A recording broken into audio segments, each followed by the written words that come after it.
تمتد الجزائر أو كما يطلق عليها في المغرب العربي بلهجة الدارجة ديزاير على رقعة كبيرة من شمال إفريقيا، حيث تضم بين جنباتها تضاريس مختلفة ما بين الساحل والصحراء والغابات، وهي أكبر بلد عربي، ومن غير الغريب أن تحتوي على كنوز شتى وغرائب كثيرة وأسرار لا يعلم فحواها إلا خالقها. بعضها اكتشفها الإنسان ولم يجد تفسيرا علميا أو دينيا لها، وبعضها قد تم تفسيره أو على الأقل وضعت فرضيات حولها. وتلك النوعية من الأماكن هي محور حديثنا اليوم. حسنا، كي لا نطيل عليكم لنبدأ. جسور قسنطين المعلقة. من المؤكد أنك قد سمعت أو قرأت من قبل عن جسر بروكلين في نيويورك أو جسر سيدني في أستراليا، ولكن هل سمعت عن جسور قسنطين السبعة المعلقة؟ تشتهر مدينة قسنطين بجسورها الطويلة المعلقة، والتي تم إنشاؤها نظرا لوقوع عمارة المدينة على صخرة من الغرانيت التي يشقها واد عظيم. وأقدم هذه الجسور هو جسر القنطرة الذي تم بناؤه من طرف اليونان، وأعاد الأتراك ترميمه لاحقا. وهذه الجسور تعتبر مزارا للسياح لما تتمتع به من منظر نادر لا يمكنك إيجاده في أي مدينة أخرى في العالم. ويعد جسر سيدي مسيد من أعلى هذه الجسور، بني مطلع القرن المنصرم، وهناك قصص غريبة حوله. هناك قصص عن فتاة جميلة تظهر على الجسر وتطلب منك أن تحمل حقيبتها وما إن تترنح حتى ترمي بك من الجسر، ولا تظهر إلا في وقت محدد. ويظن الناس أنها جنية، ولهذا لا تجد عددا كبير من الناس يعبرونه في أوقات البرد عندما لا يكون أحد على متنه. ولا ننسى رياح الغفلة، وقد أطلقوا عليها هذا الاسم لأنها تأتي فجأة لتدفع بك من أعلى الجسر. عدا عن ذلك، فإن الجزائريون كانوا يقذفون من فوق الجسر في وقت الاستعمار الفرنسي للجزائر، ويقال بأن صدى صريخهم ما زال يسمع إلى يومنا هذا في الليلة التي تصادف تاريخ سقوطهم عن الجسر. مغارة أوقاس جميلة حد الرعب، تقع في ولاية بجاية، بالتحديد عند المدخل الشرقي للولاية عند الطريق الوطني التاسع، وقد تم اكتشافها عن طريق الصدفة من قبل عمال شركة حفر وتنقيب إسبانية. وقع هذا عام 1962، وتعتبر المغارة كبيرة نسبيا وتحتوي على حفريات وصواعد ونوازل كهفية جميلة وغريبة، ويصل عمرها إلى 45 مليون سنة، وهي تشبه الشق النازل إلى داخل الأرض، مما يتيح للزائر الهبوط إليها واكتشافها والخوف من جمالها، فهي جميلة حد الرعب.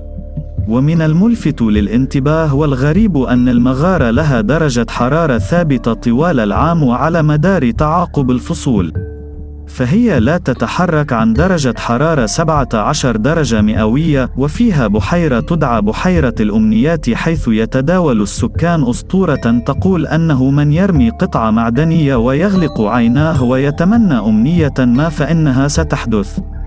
وعلى النقيض يوجد بالمغارة ما يسمى بالهضبة التعيسة، ومفاد ما تداولته الأساطير أن كثرة النظر لها تجلب النحس والحظ السيئة، ولا شيء طبعا يؤكد هذه الخرافات.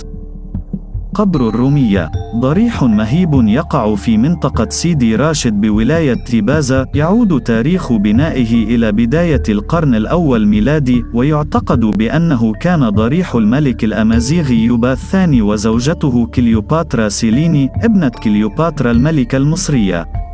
المبنى يعد معلما تاريخيا، وتمت إضافته من قبل اليونسكو إلى لائحة التراث العالمي عام 1982.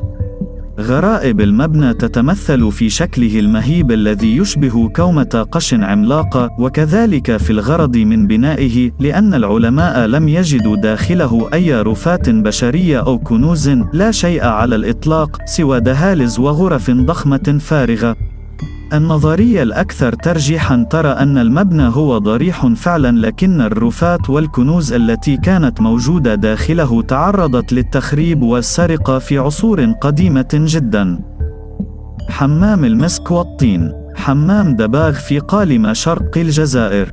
يعد مقصد آلاف السياح الأجانب والمحليين. القدرات الاستشفائية لمياه ذلك الحمام تعتبر حقيقية، فهو رمز أسطوري يحمل وراءه أحد أغرب قصص التراث الجزائري على مر تاريخها. مقام الشهيد. مقام الشهيد رياض الفتح، أو بالأحرى مقام الشهيد، هو نصب تذكاري يعد أشهر معلم في الجزائر بأكملها. تم بناؤه عام 1982 إحياء للذكرى العشرون لاستقلال الجزائر. تم بناء هذا النصب من طرف الشركة الكندية لافالين، ويقع على هضبة الحامة المطلة على الجزائر العاصمة وضواحيها.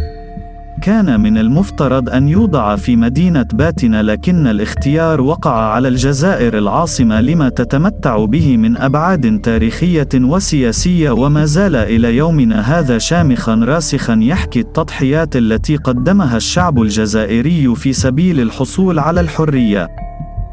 كهوف الطاسلي. طبعا لن نتحدث عن غرائب الجزائر ولا نذكر الطاسلي. يوجد بها مدينة رئيسية واحدة صغيرة تسمى جانت، ويسكنها أهلها من الطوارق، وهي منطقة حارة جدا ومليئة بقمم الصخور المرتفعة 2000 متر عن سطح البحر.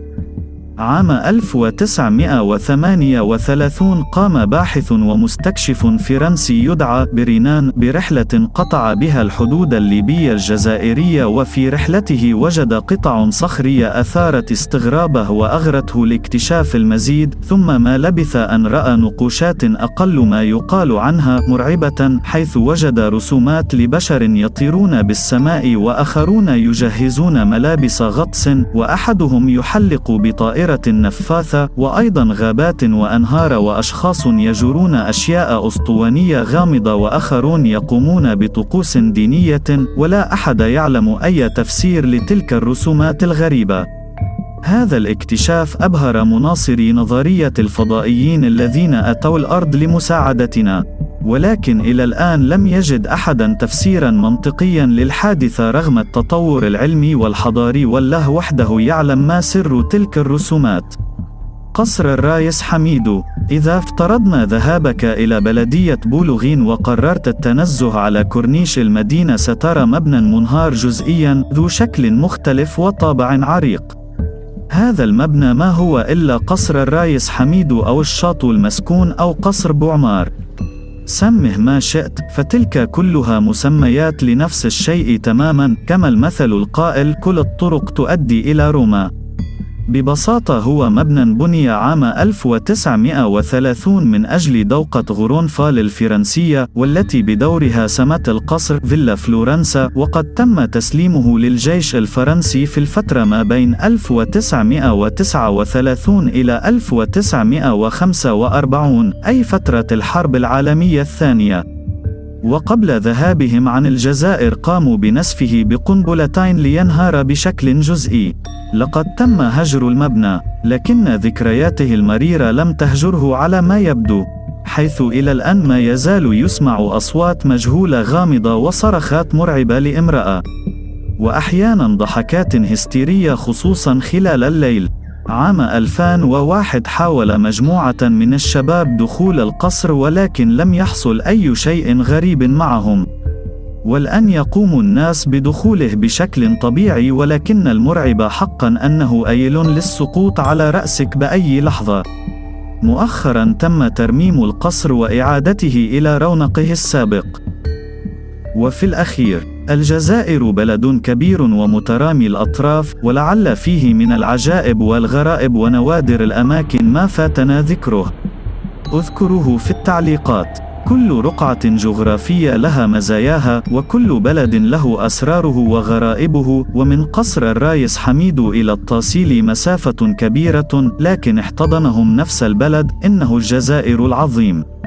وبين كثبان شمال إفريقيا التي قد تدفنك إن لم تحترمها، ستجد أسرارا مرعبة وغريبة، وقد تجد كنوزا أيضا، ولسوء الحظ تكتشف أنها محروسة من الجن، وحارسي وحارسك وحارسنا جميعا هو الله. والسلام عليكم. لا تنسى الإعجاب بالفيديو.